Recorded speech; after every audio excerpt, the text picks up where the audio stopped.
À la fin du XIXe siècle, sous le règne de Léopold II, des centaines de Congolais furent arrachés à leur terre natale et transportés de force en Belgique.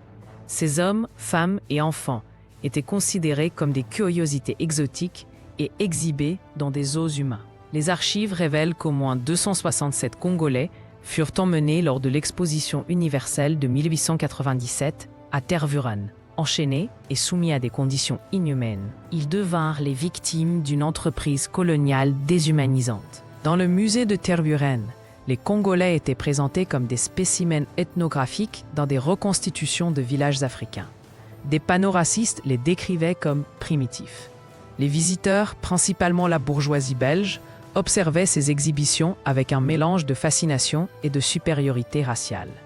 Des documents d'époque montrent que certains Congolais moururent de froid, ne supportant pas le climat européen. Cette mise en scène servait à justifier la mission civilisatrice du colonialisme belge.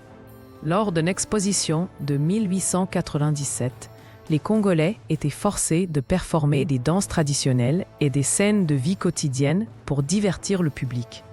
Des rapports indiquent qu'ils recevaient à peine de la nourriture et vivaient dans des enclos insalubres. 7 Congolais périrent durant cet événement. Les photographies d'époque montrent des visiteurs riant et pointant du doigt, tandis que des gardiens armés surveillaient étroitement les exhibés. Cette pratique se poursuivit jusqu'en 1958, avec une dernière exhibition à Bruxelles. Aujourd'hui, le musée africain de Tervuren conserve encore des restes humains de victimes congolaises. Bien que la Belgique ait présenté des excuses en 2022, aucune réparation substantielle n'a été accordée.